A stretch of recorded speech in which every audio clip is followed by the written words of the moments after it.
জিয়াদ ভাই আপনি এসে দেখেন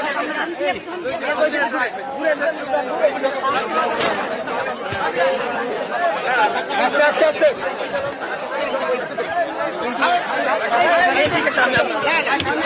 রেডি রেডি রেডি রেডি যাচ্ছি যাচ্ছি যাচ্ছি বলেন মানে আপনার এই অনুভূতি আপনি প্রকাশ করেন। আমরা আজকে এই এখন পর্যন্ত আমাদের এই আসনে ৯৯টি কেন্দ্রের ফলাফল আমরা পেয়েছি। আমাদের এখানে ১০০টি কেন্দ্র রয়েছে। এই ৯৯টি কেন্দ্রে সর্বমোট ফলাফল অনুযায়ী আমি প্রায় ২৪,০০০ ভোটে এগিয়ে আছি। সবকিছুর মালিক মহান আল্লাহ তাআলা, সব শুকরিয়া মহান আল্লাহ তাআলার প্রতি।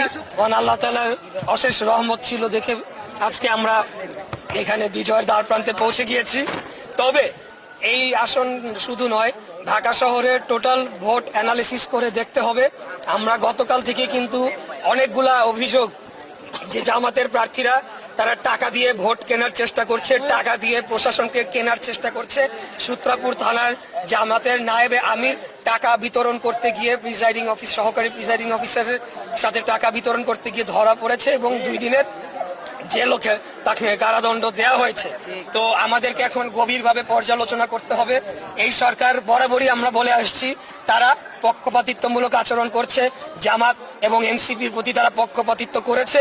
এই সরকারের উপরে আমাদের আগে থেকেই আমরা বলে আসছি। তো যাই হোক, আমাদের যে সারা বাংলাদেশে যে ধানের শীষের যে জোয়ার উঠেছে, সেই জোয়ারে বর্তমান সরকার, জামাত, এনসিপি সবাই মিলেও কারচুপি করে আমাদেরকে ঠেকায় রাখতে পারে নাই।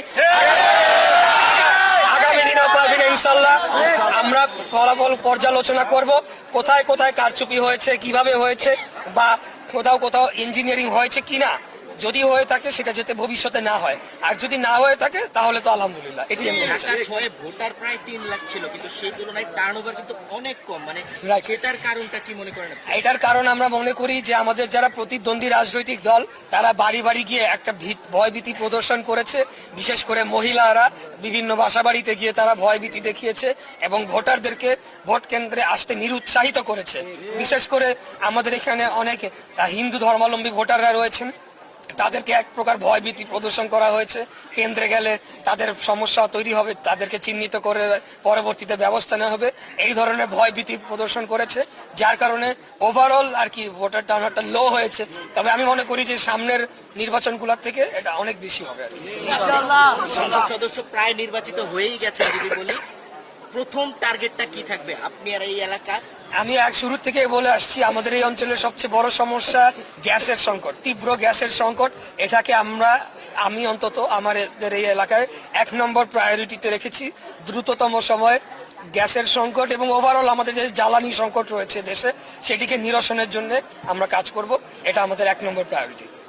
বিজয় মিছিল হচ্ছে না, মানে কোনো কারণে আপনি বন্ধ রাখবেন নাকি আগামীকাল করবেন? মানে আমাদের যারা সর্বস্তরের নেতা কর্মীরা গত 2 দিন তারা ঘুমাতে পারে নাই, তারা নিরলস পরিশ্রম করেছে, তারা ভোট কেন্দ্র পর্যবেক্ষণ করেছে, সারাদিন ভোট কন্ডাক্ট করেছে এবং বিভিন্ন জায়গায় আমাদেরকে প্রতিকূল অবস্থার মুখোমুখিও হতে হয়েছে। বিশেষ করে আমরা লক্ষ্য করেছি আজকে যারা প্রশাসনের দায়িত্বে ছিল তার বড় একটা অংশ এবং সর্বপ্রকার আইন শৃঙ্খলা রক্ষাকারী বাহিনী এবং নিরাপত্তা বাহিনীর সদস্যরা বিভিন্ন জায়গায় জামাতের নেতা কর্মীদের পক্ষ অবলম্বন করেছিল, যার কারণে আমাদের নেতা কর্মীরা অত্যন্ত টায়ার্ড, তারা অনেক পরিশ্রম করেছে। তাই আজকে এখন তারা বিশ্রাম নিবে, কালকের থেকে আমাদের বিজয় মিছিল শুরু হবে।